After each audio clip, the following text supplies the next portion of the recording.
11월 달 1일부터 21일까지 참 귀한 시간이 되었고 풍성한 은혜를 받았습니다.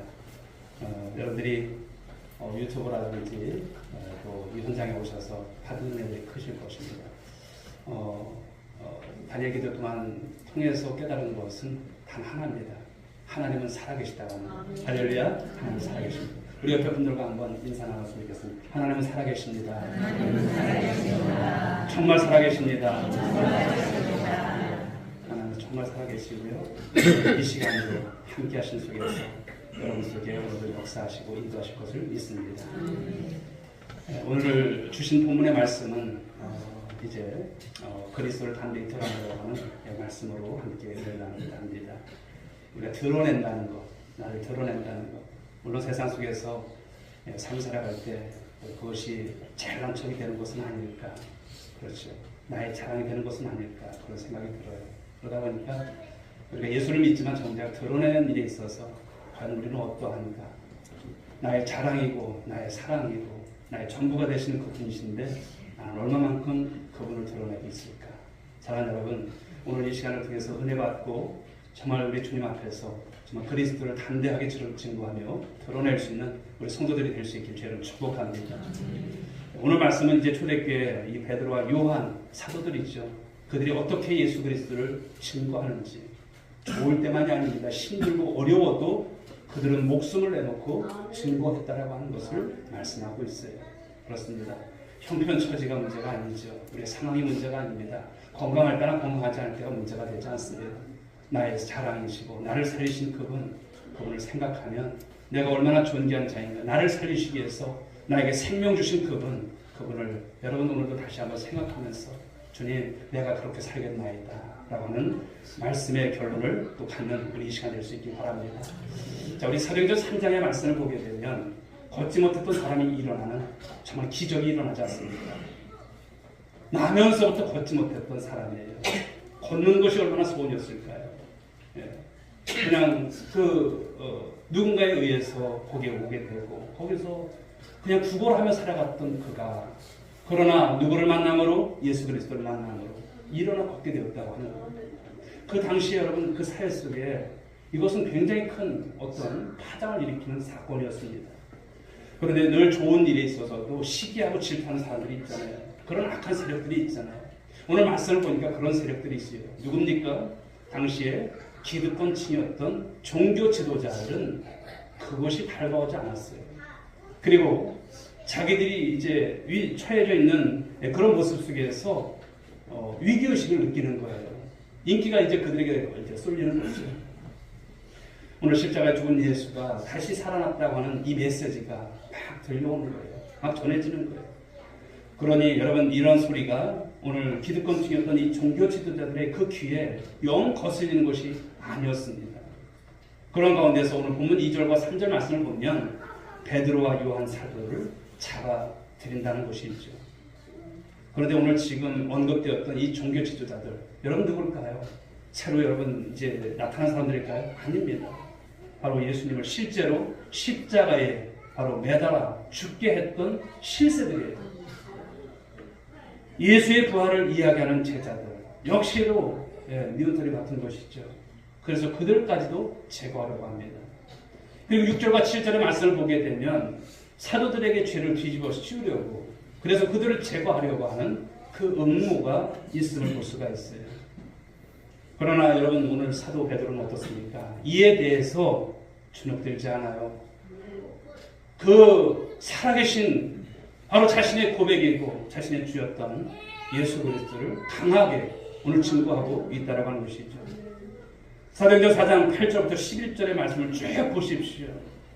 베드로가 지금 어떻습니까? 성령이 충만했다는 거예요. 백성의 거리들과 장로들아 이 만일 병자에게 행한 착한 일에 대해서 이 사람이 어떻게 구원을 받고 오늘 우리에게 그렇게 질문한다면 너희와 모든 이스라엘 백성들아 알라 너희가 십자가에 못 박고 하나님이 죽은 자 가운데 살리신 나사렛 예수 그리스도의 이름으로 이 사람이 건강하게 된 거예요. 이것을 말하고 있어요. 바로 이 예수가 누구냐? 바로 너희 건축자들의 버린 돌로서 집 모퉁이의 돌이 머릿돌이 되었느니라. 여기서 건축자들이 누굽니까? 바로 종교 기득권자들, 그렇죠. 종교 지도자들, 유대인들을 말하는 거예요. 그렇게 너희들이 그들을 죽였지만 건물의 가장 중요한 기초라고 할 수 있는 전체 구조를 잡아주는 돌이 돼요. 바로 그 하나님께서 예수 그리스도를 통해서 이 구원 역사를 이루셨다라고 하는 것을 말하고 있는 것을 볼 수가 있습니다. 복음이 전해지는 곳에 늘 보면 어려움이 있어요. 이런 일이 있어요. 예수에 대해서 세상이 반대합니까? 여러분 마치 기다렸다는 듯이 그렇게 기다리는 거 있습니까? 그렇지 않죠. 적대적인 분위기입니다. 예수님은 정당한 대우를 받아본 적이 있을까요? 예수님을 보시면 고향에서도 그렇죠. 고향에서도 버림을 받은 예수님이셨어요. 머리 둘 곳이 없으셨던 주님이셨어요. 누구도 그 예수를 알아보지 못했다라고 하는 것입니다. 하나님이신 그분께서 이 땅에 오셨음에도 불구하고 그런 모습이었죠. 가령 여러분들이 전도하다가 이런 좌절을 여러분 맛보기도 했을 것을 봅니다. 세상에 여러분 복음을 받아들이는 곳을 찾아보기 쉽습니까? 쉽지 않아요. 교회 가는 사람 욕하고 놀리기도 하고 가는 것, 교회 가는 것을 반대하기도 하는 것이 세상에 여러분 일상타다입니다. 우리가 여러분 가만히 생각해 보면 예수를 믿기 전의 모습을 생각해 보십시오. 내가 어땠을까? 바로 나도 그러했다라고 하는 말씀이 있죠. 십자가의 반대편에 섰던 우리들. 예수가 나의 죄를 위해서 죽었다는 사실이 그것이 믿어지지 않았던 그런 시절이 있었을 것입니다. 사랑하는 여러분, 그러나 오늘 우리가 다시 주님을 만나고 주님 안에서 삶을 살아갈 때 예수 그분이 누구신지를 아는 저와 여러분들이 될 수 있기를 저는 축복합니다. 자, 오늘 본문 속에서 베드로의 설교를 보면 누구한테 집중되고 있습니까? 예수 그리스도께 집중되고 있는 말씀이에요. 그래서 사도행전 4장 12절을 말씀하죠. 읽어볼까요? 시작. 다른 일에서는 구원을 받을 수 없나니 천하 사람 중에 구원을 받을 만한 다른 이름을 우리에게 주신 일이 없음이라 하였더라. 베드로 여러분, 이 설교는 단호합니다. 단호하게 설명을 하고 있어요. 선포하고 있어요. 다른 이로서는 예수 그리스도 이외에 어떤 이름으로도 구원받을 수 있습니까? 없다라고 하는 말씀을 전하고 있는 거예요. 이것은 여러분 훗날 종교 이 개혁자들의 외친 구호 중에 하나가 되죠. 오직 그리스도, 그죠? 오직 그리스도, 크라이스트. 오늘날 여러분 그러나 세상은 어떻습니까? 오늘 세상은 다원주의 세상이에요. 다원주의. 종교 시장은 다양해졌고, 여러분 종교 마켓에 가보면 다양한 신들이 진리하게 있어요. 얼마나 많은 신들이 있는지 몰라요. 일본만 가도 다 신이야, 다 신. 그렇죠? 다 신. 구원을 약속하고 구원을 제공해 주겠다고 많은 신들이 있음을 볼 수가 있어요. 여러분 다원주의의 특징이 뭘까요? 종교 다원주의의 특징은요, 오직 하나의 진리는 없다. 하나의 구원은 없다. 산을 비유로 들자면 어떤 경로를 통해서든 어떤 신을 믿든 올라가 보면 그 정상에 하나님 계신다. 천국 갈 수 있다. 이렇게 외치는 거예요. 지금은 누구나 신이 될 수 있고 누구나 구원받을 수 있다라고 하는 것을 주창합니다.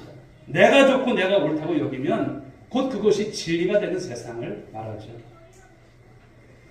그러니 여러분 절대 진리가 사라진 그 자리의 기준 누가 정합니까? 바로 각자가 정합니다. 내가 주인이고 내가 신이고 내 생각이 중요하고 내 감정이 중요하고 내 결정이 중요한 것. 개인주의가 팽팽한 이 시대의 모습을 말씀합니다. 내가 싫으면 끝이에요. 내 마음대로 살아가는 모습들이죠. 오늘 세상 사람들이 여러분 싫어하는 것 중에 뭐가 여러분 있을까요? 죄를 싫어합니다. 죄를 싫어해요. 내가 왜 죄인이냐고.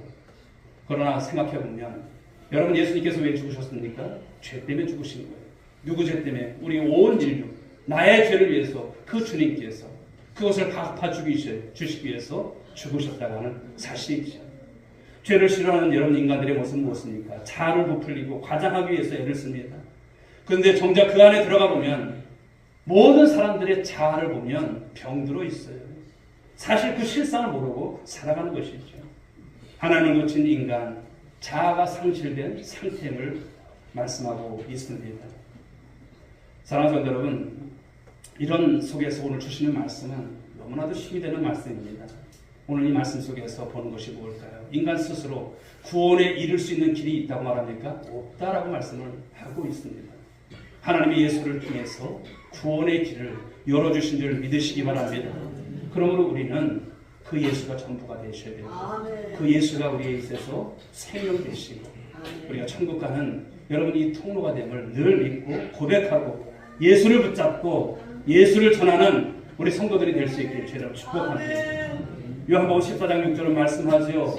보실까요? 예수께서 이르시되 내가 곧 길이요 진리요 생명이니 나로 말미암지 않고는 아버지께로 올 자가 없다. 나로 말미암지 않고는 하나님께 갈 자가 없어요. 한 주간 저는 제가 사랑했던 우리 형님입니다만 우리 큰처하니 66세의 여러분 일기로 소천을 했어요. 지난 주일이죠. 지난 주일은 제가 어떻게 예배를 드렸는지 몰라요. 그러나 참 생명이 있을 때 복음을 전했던 것을 생각해 보면 인생이라고 하는 것은 여러분 오는 곳은 순서가 있지만 가는 곳은 순서가 없다라고 하는 생각을 다시 한번 가져요. 그리고 구원이라고 하는 것이 한 사람의 생명이 정말 예수를 믿는 것이 얼마나 중요한가를 또 그 장례를 통해서 경험하게 되었어요.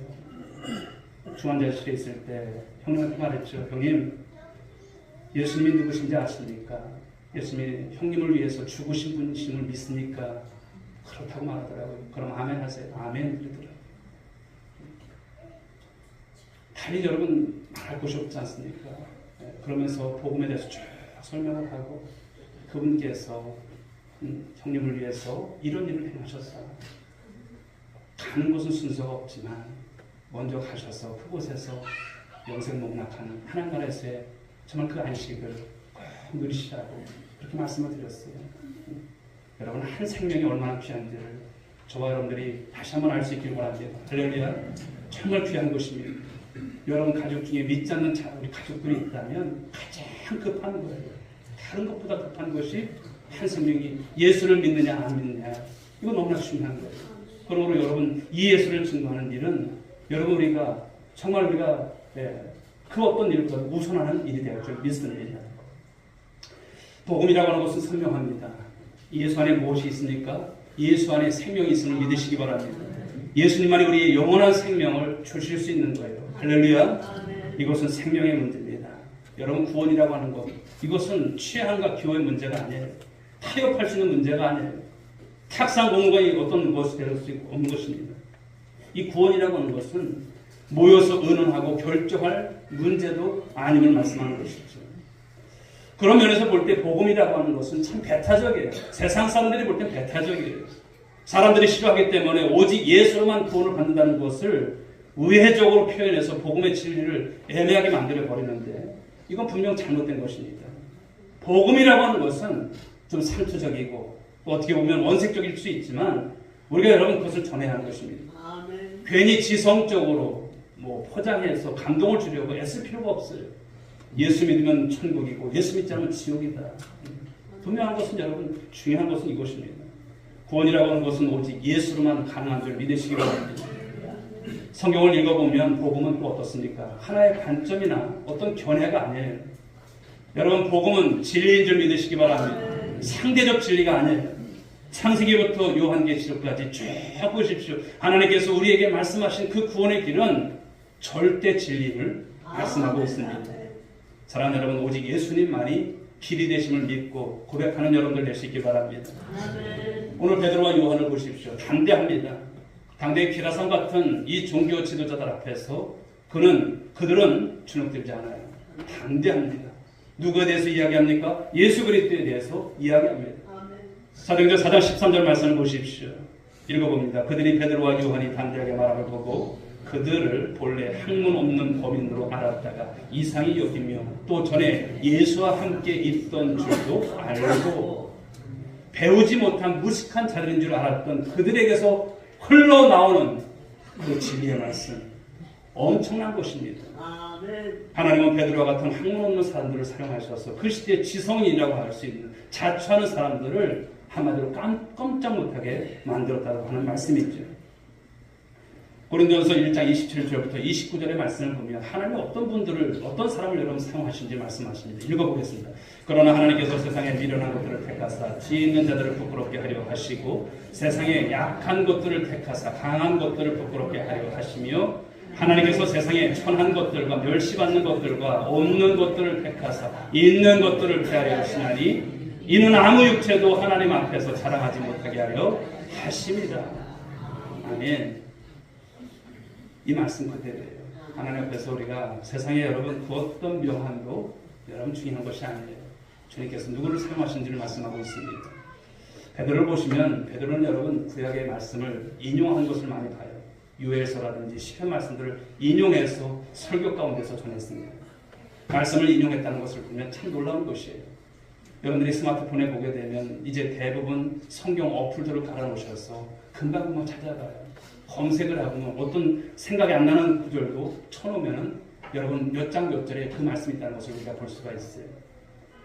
그런데 여러분 베드로 당시에는 어떻습니까? 성경책이 지금처럼 우리가 이렇게 성경책으로 되어 있는 것이 아니지 않습니까? 두루마리로 되어 있는 성경책이에요. 장절 구분이 있으니까 없습니다. 대중이 성경을 가질 수도 없었고요. 색인도 없었고 페이지도 없어요. 엄청난 부피입니다. 그런데 오늘 구약 성경의 말씀을 여러분 그렇게 한 번 읽는 것도 어려운 그런 시대인데 구약의 말씀을 정확히 끄집어내서 인용한다고 하는 것을 보면 참 놀라운 일이 아닐 수 없는 것입니다. 그런데 오늘 그는 성령의 충만함을 입고 있는 그 모습을 보여주고 있습니다. 8절의 말씀을 보니까 베드로가 성령이 충만하여 이렇게 하고 있어요. 성령이 충만했고 사랑하는 여러분, 오늘도 저와 여러분들이 성령 충만할 줄 믿습니다. 성령 충만하기 때문에 성령 충만할 때 우리가 그리스도를 반드시 증거하는 삶이 되는 것이죠. 요한복음 14장 26절의 말씀을 보게 되면 읽어보겠습니다. 시작. 보혜사 곧 하나님 아버지께서 내 이름으로 보내실 성령 그가 너에게 모든 것을 가르치고 내가 너에게 말한 모든 것을 생각나게 하리라. 이 말씀이 그대로예요. 가르치신 말씀, 생각나게 하시는 말씀. 자기로 깨우친 것과 성령이 깨우치게 한 것은 차원이 다릅니다. 내가 연구한 것과 성령이 열어주신 것은 전혀 여러분 다릅니다. 세상적으로 지식이 대단해 보여도 하늘의 계시를 깨닫지 못한다면 여러분 그 학문은 초등학문에 불과한 것이죠. 그런데 보십시오. 성도들이 왜 복음을 부끄러워할까요? 우리가 복음을 부끄러워할 이유가 없는데도 왜 부끄러워할까요? 그것은 복음이 무엇인지를 모르기 때문에 저와 여러분들이 믿고 있는 예수 그리스도가 누구인지를 모르기 때문에 그렇지 않을까요? 로마서 1장 16절 말씀을 읽어보겠습니다. 시작. 내가 복음을 부끄러워하지 아니하나니 이 복음은 모든 믿는 자에게 구원을 주시는 하나님의 능력이 됩니다. 먼저는 유대인에게요 그리고 헬라인에게로다. 바울은 복음을 온전히 이해했어요. 당당하게 복음을 전했고 부끄러움이 없어요. 오늘 베드로는 당시 여러분 제도권의 이 식자층들이 보기에는 학문 없는 사람이에요. 한마디로 가방끈 짧은 사람이에요. 베드로의 여러분 전직이 무엇입니까? 고기 잡는 어부였어요. 배운 것이 그것밖에 없었던 사람. 그러나 지금 베드로는 이전의 베드로와는 전혀 딴판이에요. 다릅니다. 베드로는 예수님의 공생의 3년간을 따라다녔어요. 어찌 보면 예수님 배반할 때는 참 베드로가 저럴 수 있을까 생각하지만 성령 받고 난 이후에 그 여러분 3년간의 그 시간이 어땠을까요? 아닙니다. 이것은 간단하게 여기고 넘어가는 일이 아니라고 하는 것을 보여주는 것이죠. 사랑하는 여러분, 우리가 누구와 함께 우리가 생활하고 누구와 함께 있었는가가 중요하다고 하는 것입니다. 예수님은 여러분 인류 최고의 스승이 되음을 믿으시기 바랍니다. 예수님보다 더 탁월한 교사가 있을까요? 없습니다. 여러분들이 잘 아는 여러분 유명한 투자자 바로 워런 버핏과 점심 한 끼 값이 얼마인지 아세요? 엄청납니다. 한번 인터넷을 검색해서 한번 보십시오. 그와 여러분 한 끼 점심 먹는 것이 수백만 불이에요. 그런데도 점심 한 끼 먹어도 그 수백만 불을 드릴 만큼의 가치가 있기 때문에 그와 바로 점심을 먹는 것이죠. 오늘 여러분 베드로는 이전과 다릅니다. 공생의 3년간 예수님을 따라다니며 배운 것들 그리고 오순절 마가다락방에 임했던 이 성령의 임하심으로 융합의 놀라운 일이 일어난 것이죠. 사랑하는 여러분, 가장 중요한 것이 무엇입니까? 우리 인생에 있어서 구원인 줄 믿으시기 바랍니다. 구원에 이르지 못하는 지혜는 여러분 의미가 없습니다. 인간의 지혜로 구원에 이를 수 있을까요? 없습니다. 여러분 십자가가 무엇일까요? 십자가는 하나님의 지혜입니다. 십자가 안에 있는 하나님의 비밀과 계시와 신비를 깨달아 아는 것은 인간의 지성 경험으로 할 수 없는 것입니다. 성령이 하시는 것이죠. 죄로 인해서 인간의 눈이 어두워졌어요. 그리스도를 볼 수 없어요. 복음을 이해할 수 없어요. 하나님을 이해할 수도 알 수도 없는 그런 상태였어요. 그런데 그것을 이해하게 하고 그거 말씀을 통해서 깨닫게 되어지고 눈을 뜨게 하시는 분이 누구십니까? 성령 하나님이신 줄 믿으시기 바랍니다. 그러면 구원이라고 하는 것은 오직 예수로만 주어진다고 하는 놀라운 사실이죠. 자, 오늘 사도행전 4장 14절 말씀을 또 한번 보겠습니다. 읽어보겠습니다. 또 병 나은 사람이 그들과 함께 서 있는 것을 보고 비난할 말이 없는지라. 여러분, 이 말씀은 굉장히 중요한 그런 대목이죠. 예수님이 죽으시고 살아나심을 믿으십니까? 아멘. 예수님께서 죽으셨다가 3일 만에 살아나셨어요. 부활하셨어요. 아멘. 바로 그 주님께서 그 예수의 이름이 날 때부터 걷지 못한 자, 그를 이렇게 세우는 여러분 놀라운 권능으로 임하신 것이죠. 예수님의 말씀과 그 말씀의 능력이 실제로 일어난 사건, 바로 사도행전 3장의 말씀이죠. 예수 그리스도께서 참 구원자이심을 드러내신 사건입니다. 그런데 보십시오. 더 비난할 말이 없을 정도로 압도하는 그 진리 앞에 오늘 종교 지도자들, 유대인들 승복합니까? 승복하지 않아요. 인간의 완악함을, 인간의 고집이 얼마나 센가를 보여주고 있습니다. 물론 여러분, 유대 지도자들은 자존심에 큰 상처를 입었습니다. 그래서 어떻게 합니까? 더 강력한 그런 혹독한 핍박을 가하기 시작한 것이죠. 대개 복음이 증거되면 두 갈래로 갈라져요. 한쪽은 복음을 받아들일 그런 쪽이 있고, 한쪽은 더 거세게 반발합니다. 한쪽은 회개하고 돌아오는 여러분 모습이 있는가 하면, 한쪽은 더 핍박하고 저항하는 그런 모습이죠. 여러분, 불신앙이라고 하는 것은 단순히 안 믿는 게 아니에요. 불신앙의 영에 사로잡히게 되면 어떤 증거를 보여줘도 안 믿어요. 고침을 받았고, 또 그런 가운데서 정말 주님께서 살아계신 역사를 보여줘도 믿지 않는 사람은 믿지 않습니다. 오늘 마침내 그들이 하는 것이 무엇입니까? 오늘 그들이 하는 것은 공갈과 협박, 그렇죠. 이것을 보여주고 있습니다. 사도행전 4장 17절 18절 말씀 읽어볼까요? 시작. 이것이 민간에 덮어지지 못하게 그들을 위협하여 이후에는 이 이름으로 아무에게도 말하지 말게 하자 하고 그들을 불러 경고하여 도무지 예수의 이름으로 말하지도 말고 가르치지도 말라 하니, 더 이상 예수의 이름을 전하지 못하도록 압박을 가하는 거예요. 그것이 그 당시에 여러분 종교 기득권자들, 종교 지도자들이 행했던 모습이에요. 살기 든든한 분위기. 그런 시대에 여러분 신앙생활하는 것이 쉬웠을까요? 어려웠을 것입니다. 그러나 이런 가운데서도 오늘 베드로와 요한의 반응을 보십시오. 19절 20절 말씀 읽어볼까요? 시작. 베드로와 요한이 대답하여 이르되 하나님 앞에서 너희의 말을 듣는 것이 하나님의 말씀을 듣는 것보다 옳은가 판단하라. 우리는 보고 들은 것을 말하지 아니할 수 없다 하니, 우리가 보고 들은 것을 말하지 아니할 수 없다. 이것은 여러분 어떤 태도입니까? 증인의 태도예요. 우리가 보고 들은 것을 말하지 아니할 수 없다. 내가 보고 들은 것을 말하는 것입니다. 더 이상 가감이 필요 없어요. 그냥 있는 그대로, 복음 그대로 우리 그 말씀을 전하는 것을 오늘 말씀하고 있습니다. 베드로는 지금 하나님의 말씀의 절대적 권위를 내세웁니다. 하나님의 말씀에 사로잡힌 사람, 그 사람은요 분별력이 분명해져 결정하는데 별 어려움이 없습니다. 오늘 여러분 우리의 삶에 이 삶을 움직이는 여러분 동기가 무엇일까 한번 생각해 보십시오. 여러분의 삶을 움직이게 만들고 또 살아가게 하는 여러분 동기가 무엇일까요? 여러분 세상의 어떤 평가일까요? 세상에 떠도는 모든 평가, 논리들은 여러분 나중에는 다 사라집니다. 왜 그렇습니까? 진리가 아니기 때문에. 우리의 삶을 움직이는 것은 하나님의 절대 진리, 말씀밖에 없음을 믿으시기 바랍니다. 여러분을 살게 하시는 그 말씀이 능력인 줄 믿으시기 바랍니다. 오늘 신자의 정체성을 지키며 살아가는 일, 그러나 절대 만만치 않아요. 그러나 세상에서 이 말씀의 우선순위를 놓쳐버리면 여러분 모든 것이 흔들립니다. 그때부터 내 삶을 지지해줄 지지대가 없어지는 거예요. 세상의 소리와 하나님의 말씀 사이에서 어디에 무릎을 꿇고 어디에 행복할 것인가라고 하는 것이죠. 현실의 삶에서 우리에게 끊임없이 다가오는 유혹들일 것입니다. 누구를 믿고 살아가야 될 것인지. 그렇죠. 그때 우리는 보고 들은 것을 우리가 말하지 아니할 수 없습니다. 라고 하는 이 정직한 선포를 통해서 삶을 살아가는 우리 성도들이 될 수 있길 주의 축복합니다. 우리가 신앙생활 하다 보면 여러 가지 요인들로 인해서 두려움이 생겨요. 말씀대로 살려고 하면 두려움의 상황에 여러분 부딪히는 것이 당연한 것입니다. 때로는 죽음에 대한 두려움이 올 수도 있습니다. 진리에 대한 확신을 가진 그러나 그런 가운데서도 우리는 신자의 삶을 살아야 할 줄 믿습니다. 용기가 없어지면 여러분 사람이 비겁하게 됩니다.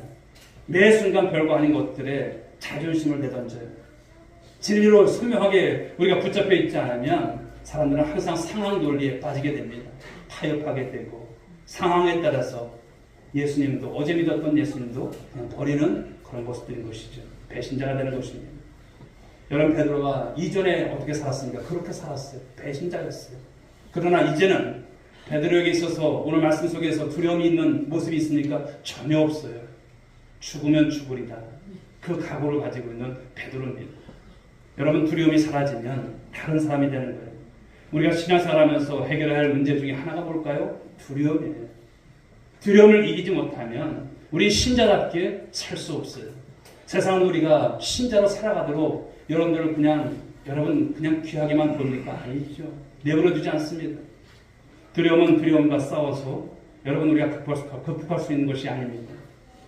그러나 우리가 하나님을 바로 알면 삶이 달라집니다. 상황이 달라집니다.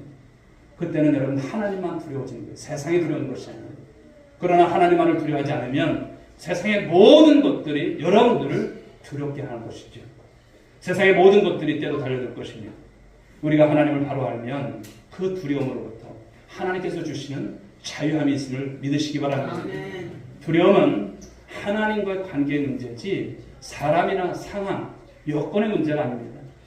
요즘 여러분들이 두려움이 많아졌습니까?